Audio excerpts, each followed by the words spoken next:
Pamela Rose Aldridge McCall, born in Cedar Rapids, Iowa, she was described by her mother as free-spirited and transient, as she spent her years hitchhiking throughout Tennessee and Virginia, where she resided in the community of Topping, Virginia. In early 1991, the 33-year-old hitchhiker went missing near Spring Hill, Tennessee, and, according to witnesses, was seen last traveling with a semi-truck driver. In March of the same year, Pamela's body was discovered near the off-ramp of a road in Spring Hill. In another tragic turn, it was discovered that Pamela had been 24 weeks pregnant at the time of her death and her unborn child had not survived. Her autopsy report also revealed that she had died of strangulation, with additional evidence indicted that she had been raped by her assailant.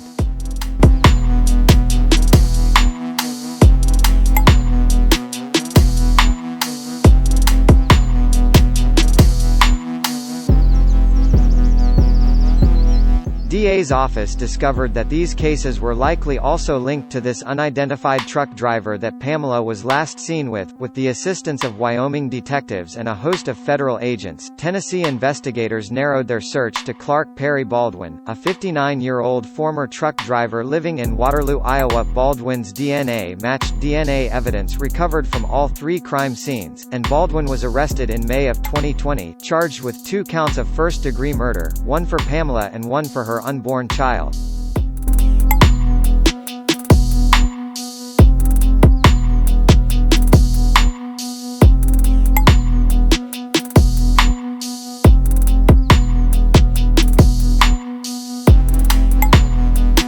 Karen Spencer at approximately 10 p.m. on November 29, 1972, 7th grader Karen Spencer, left her home in Fairhaven, Virginia, telling her family that she intended to borrow a book to a nearby classmate's house. Tragically, this would be the last time her family saw the 12-year-old alive. After going missing that night, her body was found 3 days later, buried under a pile of leaves in a patch of woods known to the residents of Fairhaven as Pfeiffer's Field. Karen had been brutally beaten, dying repeated blunt force trauma. According to her autopsy, detectives identified a few possible suspects after their preliminary investigation. Among the police department's persons of interest was 16-year-old James Jimmy Edwards.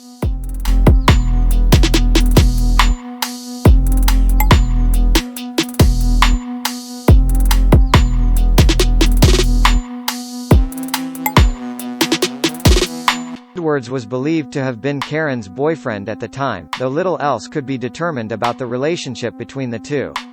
In an unexpected breakthrough, 2 independent acquaintances of Jimmy Edwards, who died in 1997, came forward to police, informing detectives that Edwards had confessed to them in the early 90s that he was responsible for Karen's murder. With this revelation, the case was officially closed with Edwards as the presumed killer.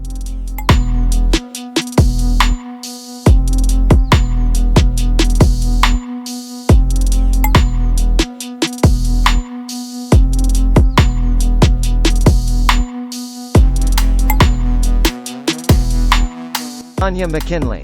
New Year's 1985 should have been a time for celebration for young mother Tanya McKinley, 23 years old with an 18-month-old son. The Pensacola, Florida resident had left a local bar around 1:30 a.m. after enjoying the New Year's festivities. Hours later, her body was discovered on the side of the road by a passing family. She had been raped and murdered before being discarded by an unknown assailant, according to her autopsy. Thanks to the help of genetic genealogy, detectives finally found their opportunity to identify Tanya's killer.